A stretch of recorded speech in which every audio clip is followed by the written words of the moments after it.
everyone. Wow, that's loud. I'll modulate. I'm Gary Sheffer. I'm the president of the library board and chairman of the history room. Welcome to the library. Before I help introduce tonight's program with Brenda, I just want to point out in what I'm about to read, there are two titles with exclamation points at the end of the titles. So I thought tonight I would act out those titles to suggest that perhaps I should have been included in tonight's cast. So here we go. Welcome to the reopening of Hudson, a history of whaling and maritime commerce, and a very special event for this occasion, an epistolary drama, The Tale of Whaling.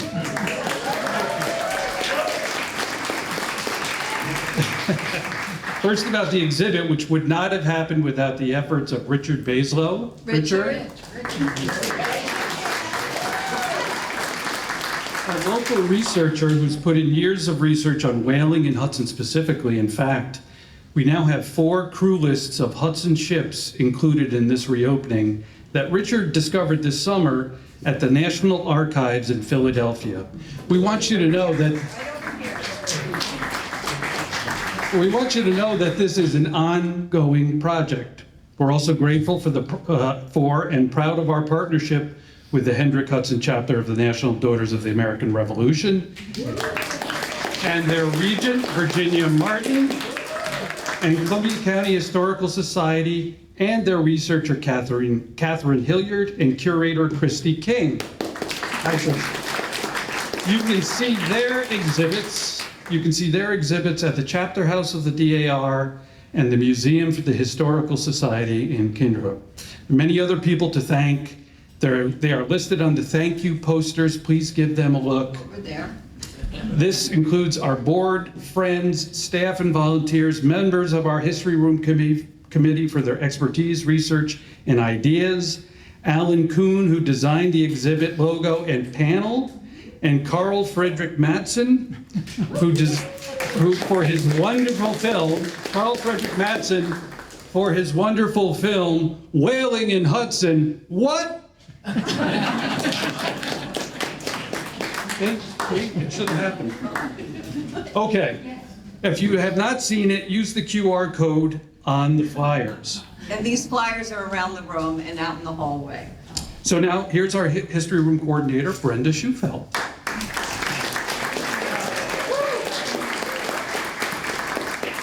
So we locals take pride in the fact that Hudson was a whaling town, and visitors are fascinated by it. From the urban renewal campaign, Spout, to hotels named the Wick and the Hudson Whaler, we never leave this storied past behind.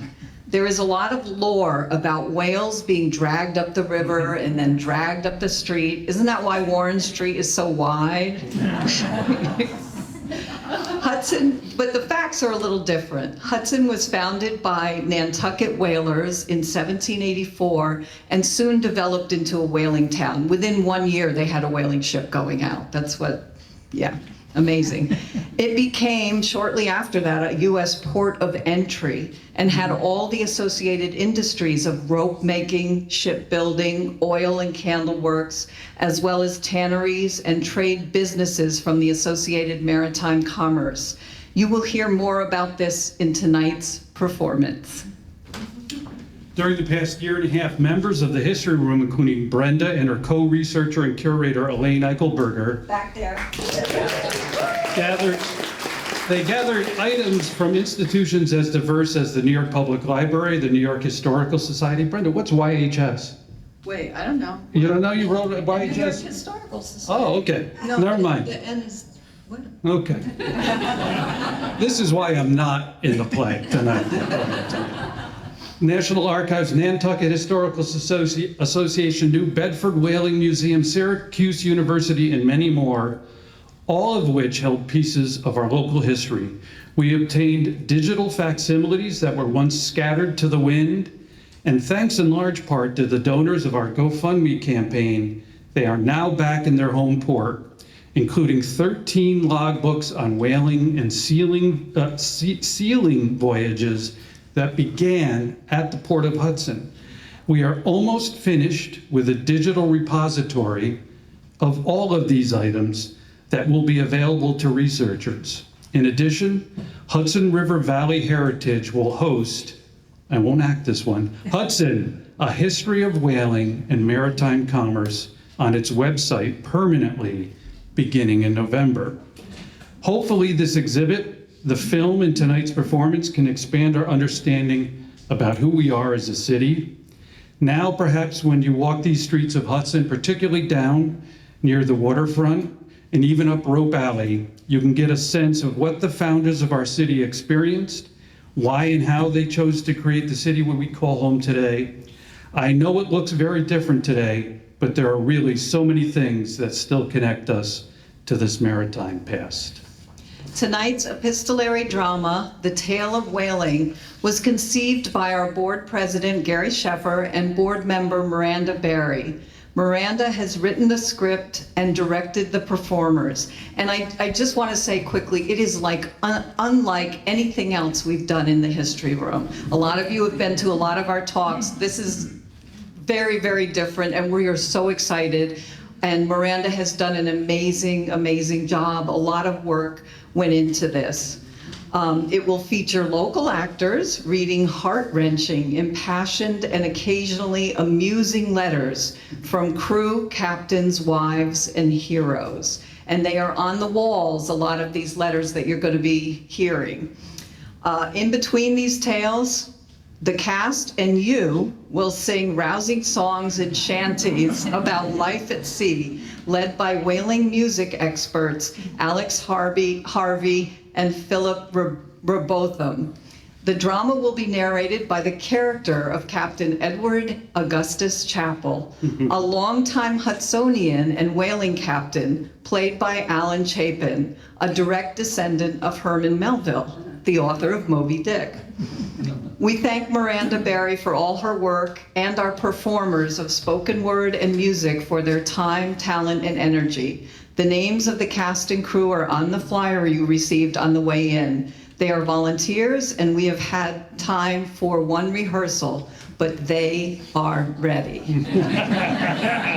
All right, last thing, we have merchandise for sale in the lobby, which you saw on your way in, including the reprint of Margaret Schramm's Hudson Merchants and Whalers, The Rise and Fall of Riverport, and including a special Boo-hee tea from Verdigris, which was created in honor of this exhibit. Importantly, we also have a new line of tees, sweatshirts, and hoodies available on Bonfire, and the QR code is on the flyer with the film link. Finally, you are here tonight in part because you support our public library, and we thank you very much. The scope of this project was the largest that we have ever attempted, and it has depleted our history room coffers. Oh. Please consider donating. You can click on the donation QR code on the flyer, use the donation box out in the lobby, donate online, or send a check to the library with history room written in the memo. We'll be grateful for your generosity. Now, one last piece of acting. Before we start, please turn off your phones. Thank you.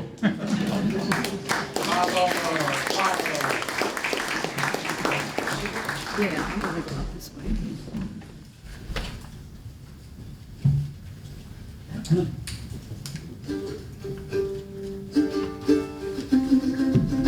When the seas are calm and the sky is clear and the winds are light and warm, it's hard to picture in your mind what it's like in the heart of a storm.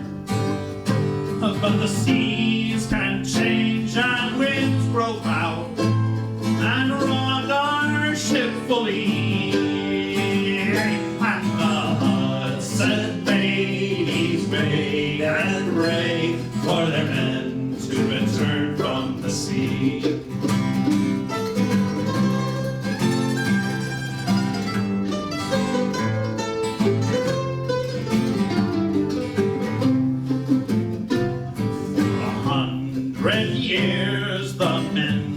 out the whale grounds for to try. Oh, with one eye on the water line and another one fixed on the sky, for a sudden storm is quite the norm. Great ferocity, and the Hudson ladies prayed and prayed for their men to return from the sea. 10,000 men all sail again, then good ships broad and free, and the Hudson ladies prayed and prayed for their men to return from the sea. And a pitch-pull wave strikes from the head, a breaker from the side. Her bow gets buried in the trough, and the men go into the tide. So many men not seen again. God bless their family. And the Hudson ladies pray and pray for their men to return from the sea. 10,000 men all sail again on a good ship's order free. And the Hudson ladies wait and pray for their men to return from the sea.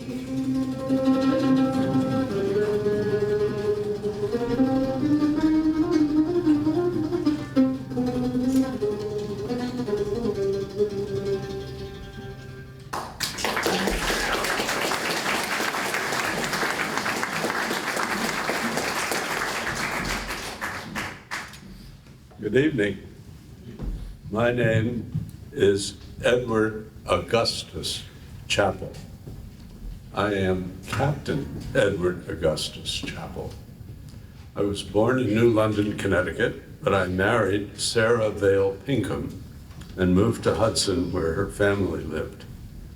The Pinkhams were a very distinguished whaling family from Nantucket. They were among the proprietors who bought Clobrook Landing and founded the city of Hudson as a safe harbor for whaling ships. Why, you may wonder, would you want a whaling harbor so far from the sea? The obvious answer is that Hudson was north of West Point, a heavily fortified stretch of the Hudson River that could keep British privateers from harassing American ships as they had done in Nantucket. The first whaling voyage out of Hudson was in 1784, and by 1790, Hudson became one of the most important ports in the United States. Between 1790 and 1810, shipbuilding flourished in Hudson, and lumber and agricultural products, as well as whale oil, of course, were shipped from Hudson to ports all over the world. But in the years leading to the War of 1812, European wars and British blockade killed most international trade. So in 1819, the Bank of Hudson failed, and Hudson's first whaling era was over. 10 years later, Hudson was struggling to survive. But whale ships from New Bedford and Nantucket continued to prosper. So in 1829, a group of ambitious Hudsonians raised the money to form the Hudson Whale Fishery Company. 53 whaling voyages sailed from Hudson between 1830 and 1841, and the city prospered again.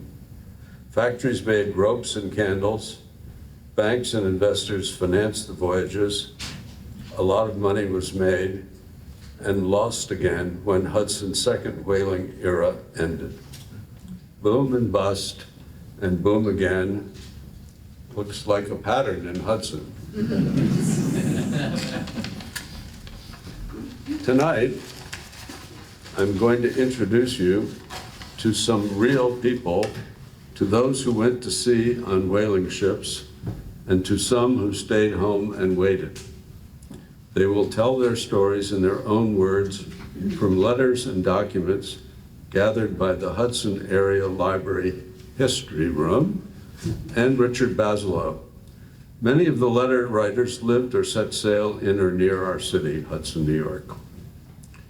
When a whaling ship sailed from the home port, families came to the wharf to see their loved ones off. Wives, children, mothers and girlfriends waving and weeping, eager crewmen waving from the deck and climbing in the rigging, clean clothes, full bellies, big hopes, and dreams of adventure and money. This song comes from the diary of Eliza Brock, who sailed with her husband on the whaler Lexington out of Nantucket in May 1853. Miss Nantucket girl, if you please. Thank you, Captain. I have made up my mind now to be a sailor's wife, to have a purse full of money and a very easy life. For a clever sailor husband is so seldom at his home that his wife can spend the dollars with a will that's all her own. Then I'll haste to wed a sailor and send him off to sea. For a life of independence is the pleasant life for me. But every now and then, I should like to see his face. For it always seems to me to beam with such manly grace, with his brows so nobly open, and his dark and kindly eye. Oh, how my heart beats so fondly towards him whenever he is nigh. But when he says, "Goodbye, my love," I'm off across the sea. First I cry for his departure, and then I laugh because I'm free. Yet I'll welcome him most gladly whenever he returns, and share with him so cheerfully the money that he earns. For he's a loving husband, though he leads a roving life, and well I know how good it is to be a sailor's wife.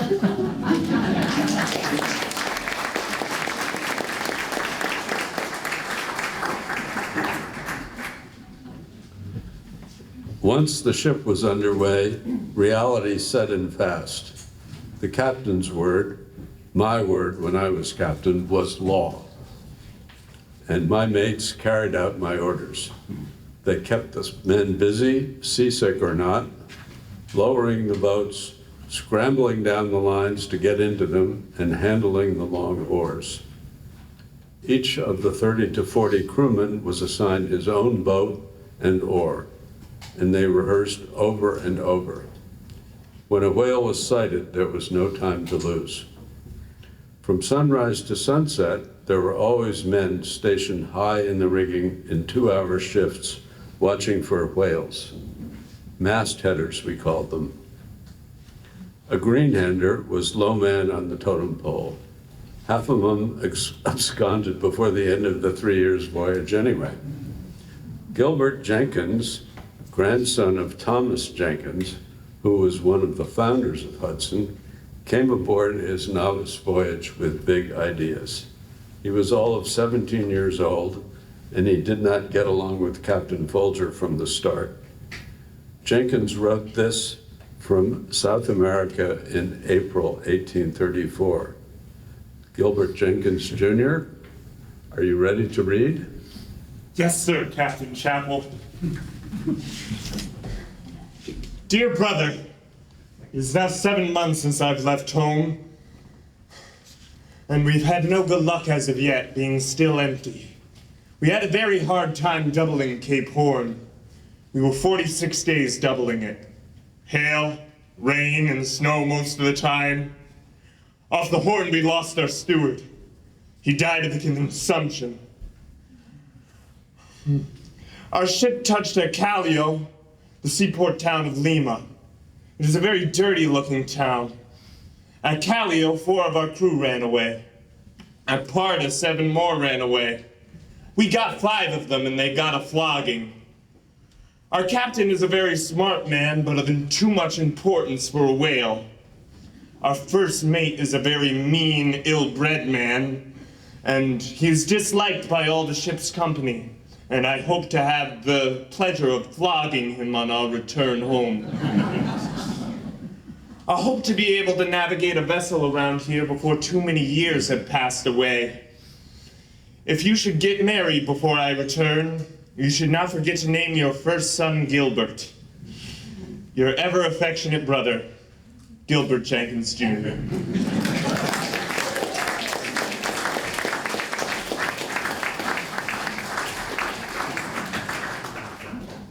Thank you, Greenhander. There's a lot of luck involved in whaling and a lot of skill. My ships did well in Arctic waters, but others sailed around for months, finding nothing. The women left behind often suffered hardship as great as their husbands. Here, Lucy Beckwith is writing to the wife of the owner of her husband's ship. She writes from Martha's Vineyard on a bitter cold January 2, 1866. Mrs. Beckwith, if you please. Thank you, Captain, sir. My dear Mrs. Hathaway, it is with pleasure I seat myself to write you a few lines, thinking that Mr. Hathaway would like to hear the news of his ship. My husband, Mr. Beckwith, wrote he's at the Western Islands and has 89 barrels of sperm oil. He was very much pleased to think they had made such a good beginning. My dear Mrs. Hathaway, I feel that you are a woman of love and sympathy to the afflicted. The short acquaintance that I formed with you leads me to think you would be a friend to one who needs a friend. Mrs. Hathaway, my health is very poor indeed. I never knew a time in my life when I have been so sick and feeble as I am now, Mrs. Hathaway. Will you kindly speak to Mr. Hathaway and ask him if he'll be so kind as to send me 1/4 advance now?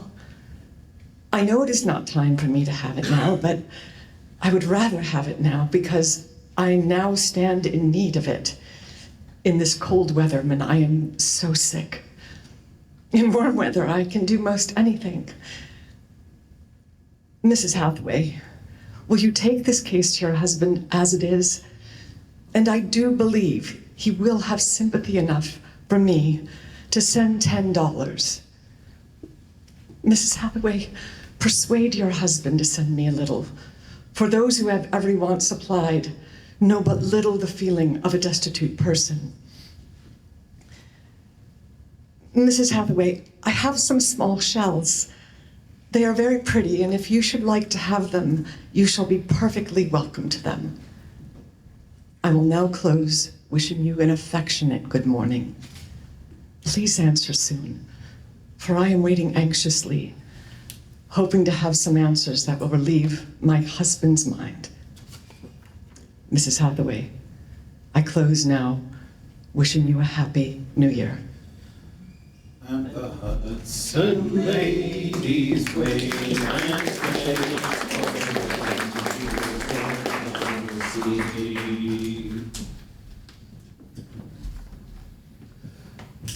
Did I ever tell you about the time in 1870 I introduced 2 Eskimos to my good friend P.T. Barnum?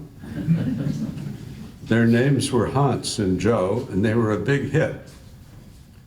Barnum was an entertainment genius, almost as good at catching crowds as I was at catching whales. Some men were made for the sea, like myself perhaps, and this fellow here, Old Rouse, the Acra Bard from Greene County, New York. When we were at sea, we missed our families, but once we got home, all we thought about was going back to sea. Old Rouse wrote this letter on the America II, a big 465-ton ship built in Philadelphia. She sailed from Hudson in 1839 and returned in 1842. Take it away, Rouse. Most reverend and worthy friends, I am as hardy as a brick, and yet still kicking. And I hope to be so for 3,000 more years at least. As for the girls, tell them that the acre bard is yet of the land of the living. Well, that's actually a lie, for I am 1,000 miles from any land. I hope you've enjoyed yourself to your heart's content during the past winter, sleigh riding and dancing. As for my part, I've not seen any snow, but I have seen plenty of ice.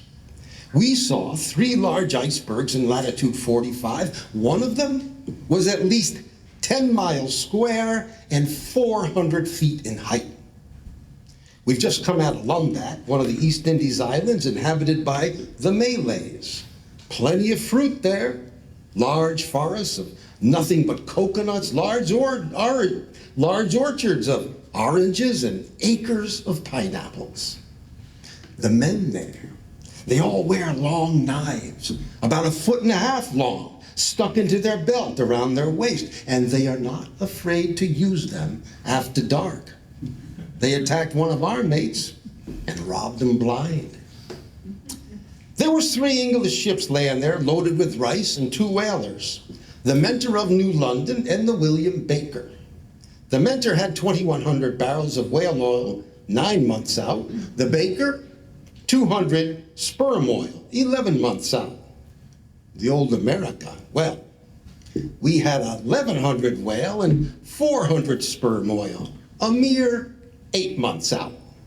We have beaten every ship we've seen so far. 1 barrel of sperm is worth 3 of right oil.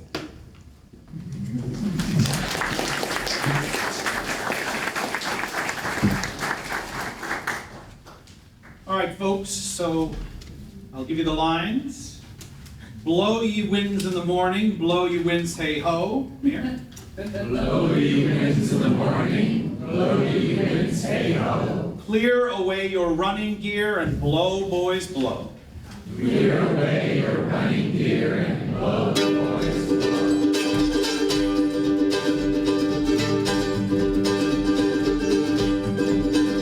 Tis advertised in Boston, New York, and Buffalo, 500 brave Americans a whaling for to go. Sing! Blow your winds in the morning, blow your winds, hey ho. Clear away your running gear and blow, boys, blow.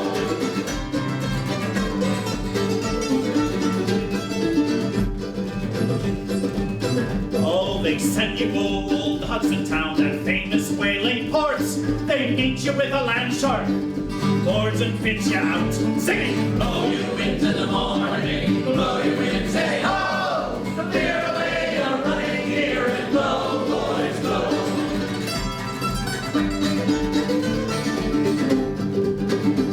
They tell you of those clipper ships running in and out. They say you'll take 500 sperm before you're 6 months out. Sing! Blow your winds in the morning, blow your winds, hey ho. Clear away your running gear and blow, boys, blow.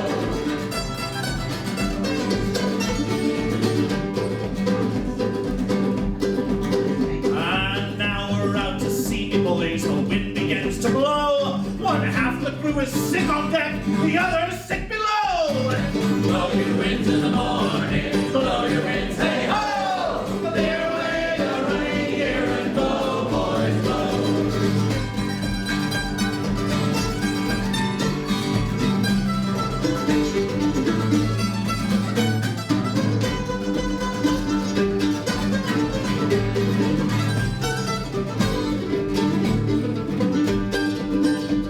The captain's on the quarterdeck, squinting at the sails, and up aloft the lookout sights a school of mighty whales. Blow your winds in the morning, blow your winds, hey ho. Clear away your running gear and blow, boys, blow.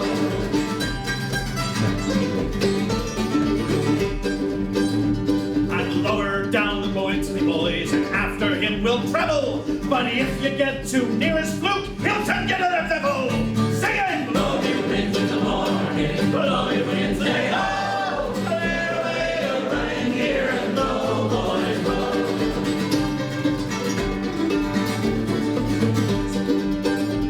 When we get home, our ship make fast, and we're done with our sailing. A winding glass around will pass, and down this blubber wailing. Singing! Blow your winds in the morning, blow your winds, say ho! Clear away your rain here and blow, boys, blow. Clear away your rain here and blow, boys, blow.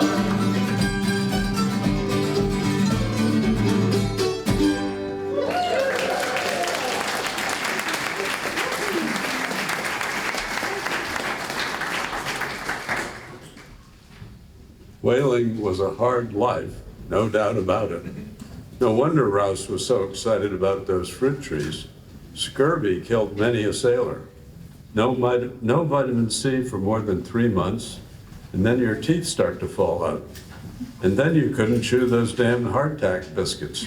You had to gum them. You were away from home for 3 or 4 years. The food was usually rancid and full of bugs, and catching whales was bloody and dangerous. But to many, the sea represented not hardship, but freedom. Our crewmen came from all over the world, and in the Hudson Valley, a lot of them were black. Up until New York outlawed slavery in 1827, the Hudson Valley had more slaves than any other area in the North. Some mariners were former slaves, some were born freedmen, and some were fleeing enslavement.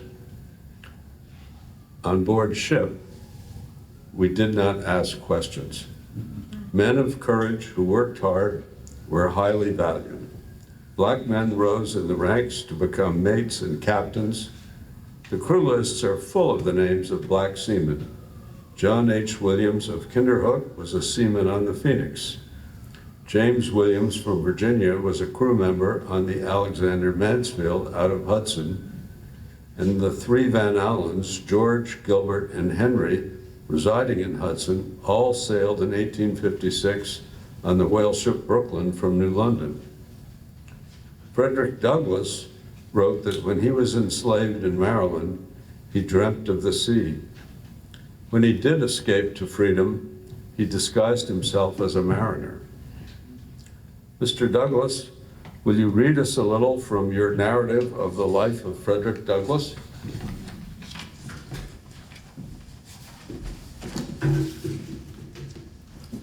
Our house stood within a few rods of the Chesapeake Bay, whose broad bosom was ever white with sails from every quarter of the habitable globe. Those beautiful vessels, robed in purest white, so delightful to the eye of free men, were to me so many shrouded ghosts to terrify and torment me with thoughts of my wretched condition. I have often, in the deep stillness of a summer Sabbath, stood all alone upon the lofty banks of that noble bay, and traced, with saddened heart and tearful eye, the countless number of sails moving off to the mighty ocean. You are freedom's swift-winged angels that fly round the world. I am confined in the bands of iron. Oh, that I were free. Oh, that I were on your gallant decks and under your protecting wing.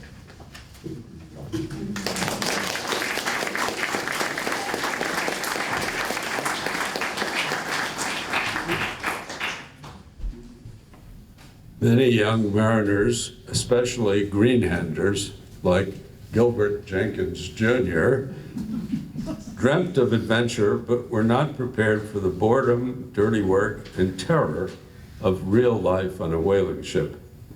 All this puppy wanted was to learn to navigate before he can even mend a sail or pull an oar.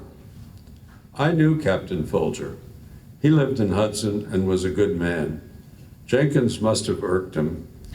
Gilbert's first letter to his brother was written in April 1834, you remember. This one was written only 4 months later. Go ahead, young Jenkins. Honorable parents, when this reaches home, I shall probably be a stranger in a foreign land. and not without a cause. You may rest assured I intend on taking a French leave from this ship if we go to Callao.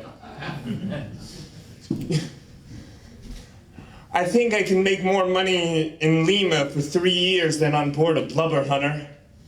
As Captain Folger said, he does not intend on giving me the chance to learn anything about navigation or seamanship on this voyage, and is cursing me with the others continually. He said we are a worthless set of low-lived puppies and wished us home time after time. He clenched me once and choked me and scratched my neck. He said he would seize me up the rigging and flog me. You may think I'm making a parcel of useless complaints, but I assure you I am not. We have been very much deceived in Captain Folger. He uses the most shameful language a man could think of, which causes a great many unpleasant feelings in our breasts. I expect when we go into port, 8 or 10 of our crew will leave the ship for better or worse. I think I can get a situation in Lima where I can earn about $40 or $50 a month. Clerks there are very scarce. I understand a little bit of Spanish. I may remain away from home for 6 or 7 years until I can return home with something of support for the family, as I see no chance for success in whaling. When you write Sister Laura, tell her I have not forgotten, notwithstanding, I am so far from home. Give my love to her and remember me very affectionately to Sisters Harriet and Adeline. Tell Anna that a letter from her was very gratifying to me. I conclude by subscribing myself, your loving son, Gilbert Jenkins, Jr.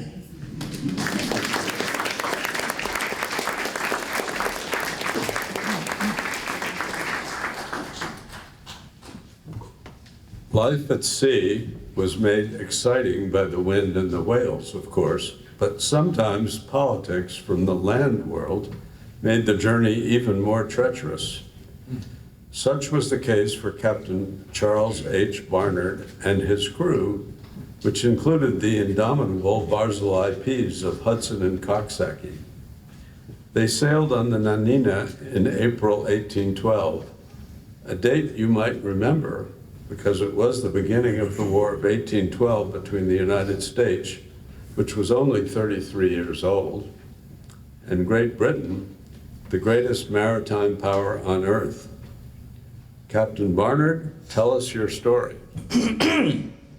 Having completed our cargo on the 6th of April, 1812, my father, who was master of the Nanina, and I received information that the bill for laying an embargo on all vessels in the harbors and waters of the United States had passed both houses of Congress. And fearful that the next mail would bring the official instruction to close the port of New York, we immediately proceeded to Sandy Hook until the 12th.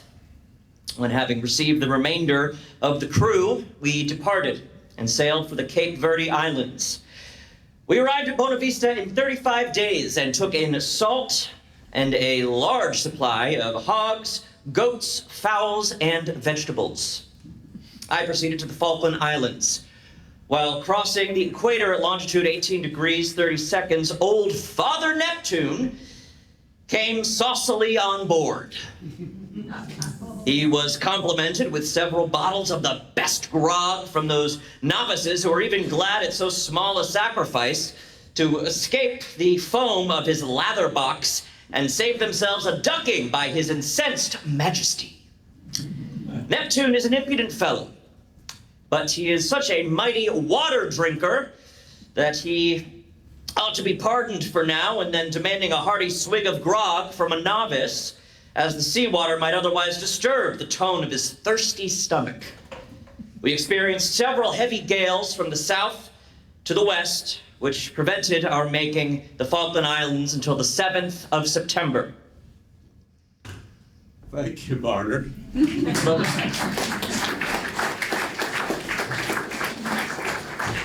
But at this rate, I'm afraid we'll never get to the heart of the story.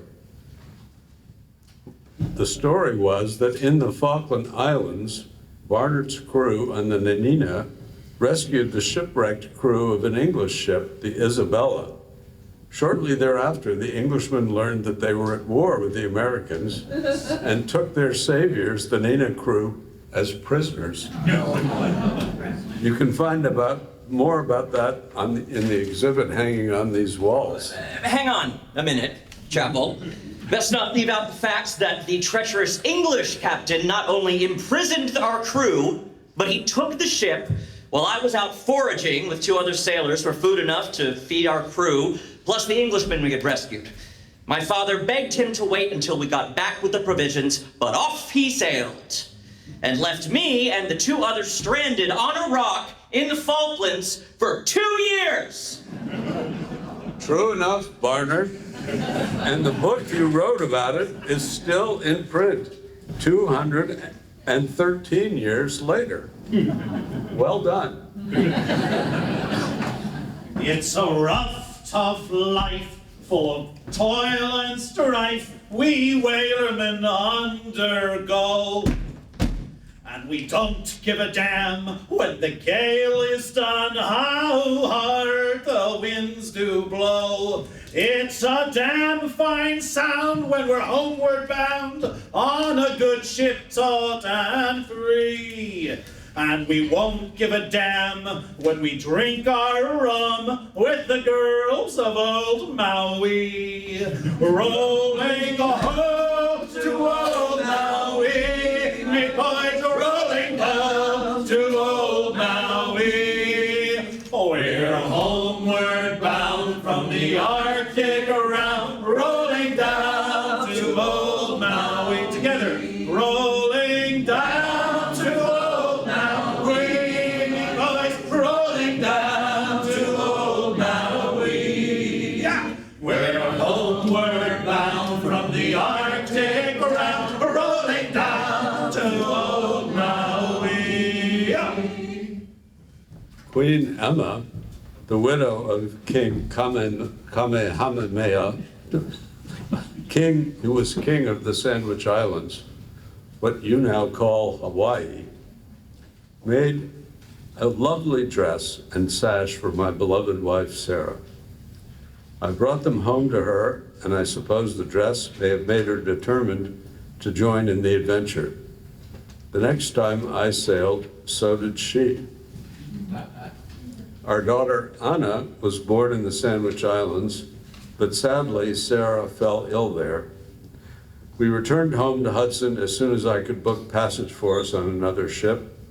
Soon after our second child was born, Sarah died. I married a lovely woman, another Sarah, who was kind to the girls, and soon went back to sea. All sailors loved getting letters from home, and some of the wives were clever writers. Carrie Hyde wrote this charming ditty to her husband George on board the Napoleon, 1858-1862. Mrs. Hyde, if you please. Husband, dear husband, come home to me now. Come home ere the springtime is through.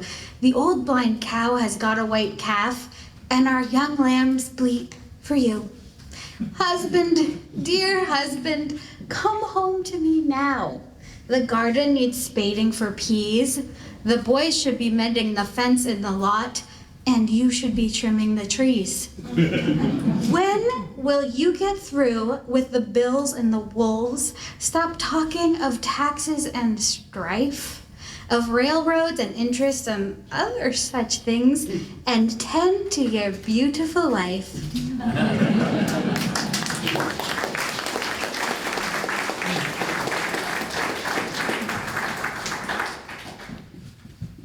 Never forget that whaling was a business.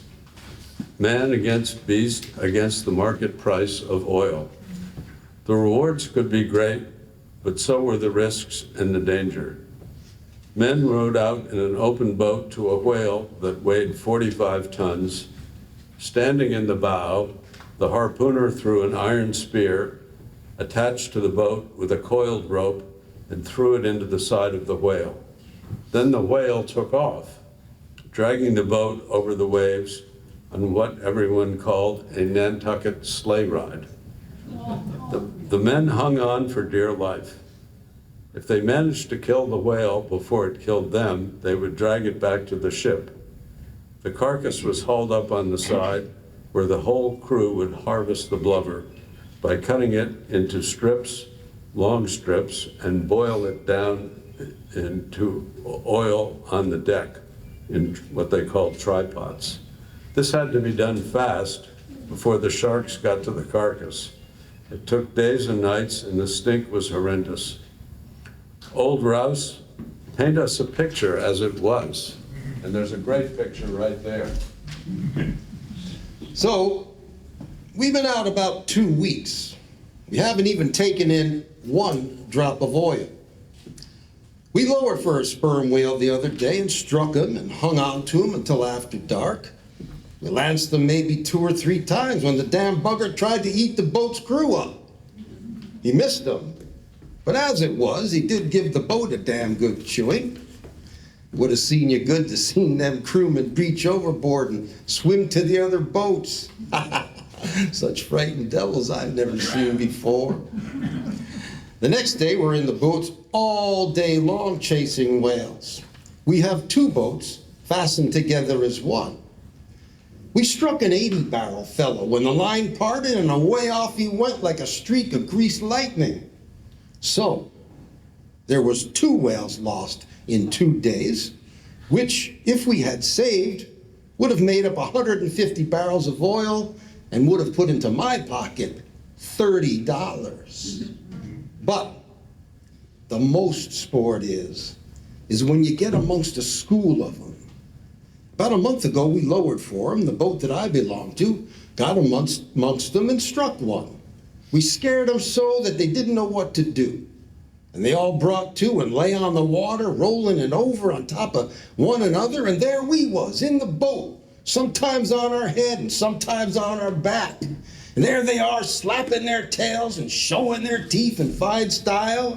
The crew, the crew was as white as a sheet. They couldn't do anything, only telling the mate, cut the line, cut the line.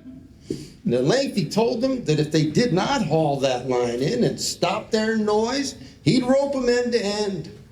Yeah, would have been a good thing for you to seen him. His eyes, they shone like fire.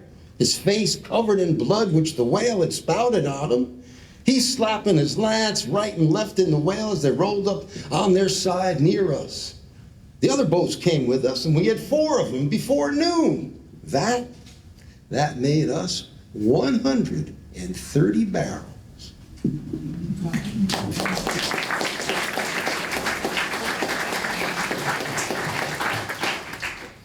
So you see, we did not drag whales up the river to Hudson, much less parade them up Warren Street. We brought their oil and bones home to market. The value of the voyage depended on keeping the cost of outfitting the boat low, avoiding ice and storms that could damage the ship, bringing home a large cargo of oil, and then having the price of oil be high. The same cargo could be worth $80,000 one year and $40,000 the next, all depending on the price of oil. The way it worked, the owners of the ship took 60 to 70% of the sale. The captain and crew got a lay or percentage of the remainder. An example, on one successful voyage, the captain received a lay of 1/17 or $5,882. The first mate, 1/22 or $4,545. The boat steerer, all of these longboats had a steerer and a harpooner. The boat steerer, 1/75 or $1,333. The best paid seaman earned $800, while the worst paid received $571. On another voyage of the same ship, one of the ordinary seamen earned only $10.10 for 3 years' work. When the whale gets strike and the line run down, the whale made a flunder with his tail, and he upset the boat, and I lost my darling man. No more, no more Greenland for you, brave boy. No more, no more Greenland for you.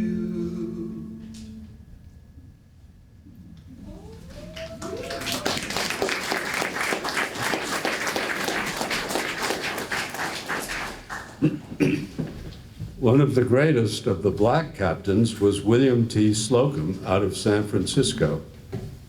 He traveled with his wife and young daughter and steered his ships through 2 deadly typhoons and an ice storm in the North Pacific near Siberia. He was known for his skillful seamanship and called the Black Captain Ahab. Tell us about the ice storm, Captain. On a wild, stormy night off the coast of Siberia, we were driven into an ice drift at Shanty Bay. And when the daylight came, we found ourselves caught by ice on every side. There was nothing in the world we could do but wait for the ice fields to break up. And for 8 days, we lay wedged in drift while the tides carried us back and forth, ever threatening to carry us on rocks or dash us on the shore. Finally, the ice was carried out to the open sea, and the drift released the whaler.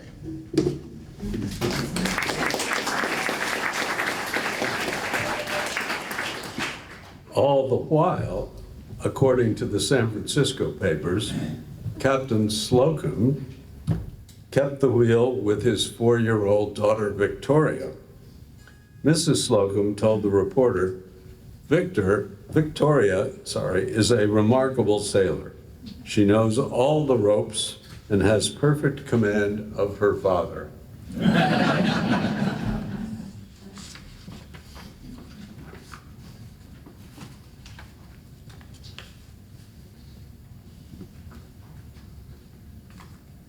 Old Rouse's crew on the America II were powerful hunters, but many ships came home almost empty-handed. The Lydia, John Wood Leonard's ship, returned with only 119 barrels of sperm oil, 729 barrels of whale oil, and 4,800 pounds of whale bone. Not a lot to show for almost 4 years' voyage. Here he writes to his wife, Sylvia, Captain Leonard,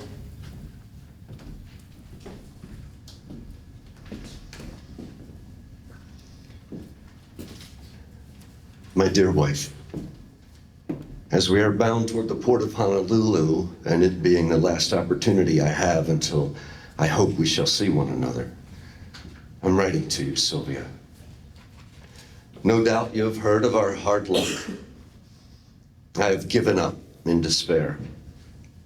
Now all my aim is to get the ship home as quick as possible. We are all full of freight and bound directly home. All as poor as when we left. After 3 long years of hardship and vexations, after I get home, I shall never go a whaling again. Sylvia, I want to see you. And my dear son, do not think that I do not want to see you, for my whole soul is wrapped up in you and my dear son. So good night. May God watch over and protect the one I hold most dear in this world. And give our dear boy a kiss good night. John, I think we will be more careful in future and lay up something against a rainy day. We will have all our debts paid the first thing and be saving the rest if there is any. I often think that water or sea will separate us again. I am willing to share with you all your trials with which none of us can be exempt. I would fancy you with our children and how much comfort they take, and how ours would be complete If you could only be by my side with the dear child of our bosom, what happiness would be ours. I hardly think of expecting you next spring for fear I shall be disappointed, but I will hope for the best. I can never think of being separated from you again. Nothing but your permission will ever keep me from going with you on another voyage.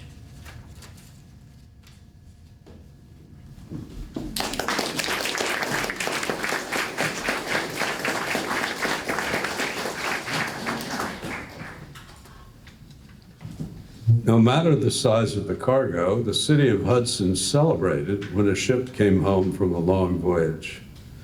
The cannon in Promenade Park boomed, and everyone ran up there to greet the returning crew. Some had good news for their husbands, new children born, family events, and some had sad news of family members lost. But boom or bust, all were glad to be home. As I told you before, I did not end my days at home in Hudson, much as I loved the city. My last voyage, I was steering for Yokohama, but after we left Cape Town, South Africa, my ship disappeared. The Chatham Courier reported in an article about my family, as his ship was found a complete wreck about 300 miles from Good Hope, it is supposed to have been a monsoon. And thus, Captain Chappell found a grave in the element he so dearly loved. I think that is a fitting ending, don't you? All right, and you'll say, it's cheer up, me lads. It's cheer up, me lads. Let your hearts never fail. Let our hearts never fail. For the bonny ship, the diamond goes a-fishing for the whale. For the bonny ship, the diamond goes a-fishing for the whale.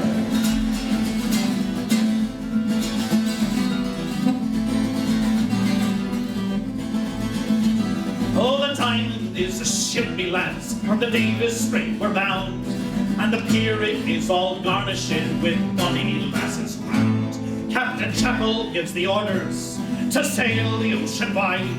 When the sun she never sets, my boys, nor darkness clears the skies. And it's cheer up, me lads, let your hearts never fail. The bonny ship, the diamond, goes a-fishing for the whale. Along the piers of Hudson shores, the lassies gather round. Their shawls are wrapped around them, and the salt tears running down. Don't you beat me, bonny lass, though you be left behind. The rose will burn on Greenland's ice before we change our mind. And it's cheer up, me lass, let your hearts never fail. The bonny ship, the diamond, goes a-fishing for the whale.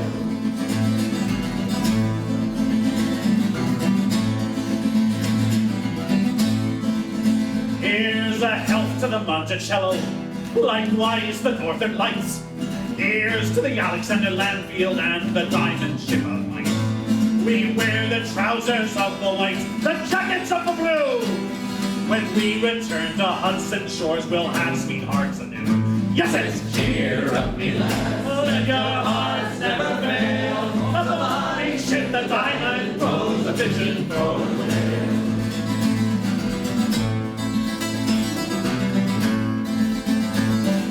It'll be bright both day and night when the whaling lads come home, with a ship that's full of oil, me boys, and money to our name. We'll make the cradles for the rock, the blankets for the tear, and every lass in Hudson shore sings "Hush-a-bye, my dear." And it's cheer up, me lads, let your hearts never fail. The bonny ship, the diamond, goes a-fishing for the whale. Yes, it's cheer up, me lads, let your hearts never fail. The bonny ship, the diamond, goes a-fishing for the whale.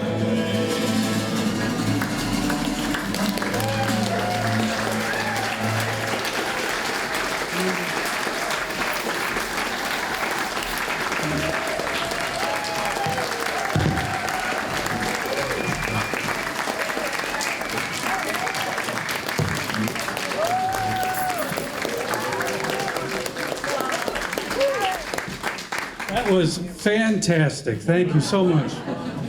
What an amazing, amazing job. The person that I really want to thank is Miranda Berry, who is the director.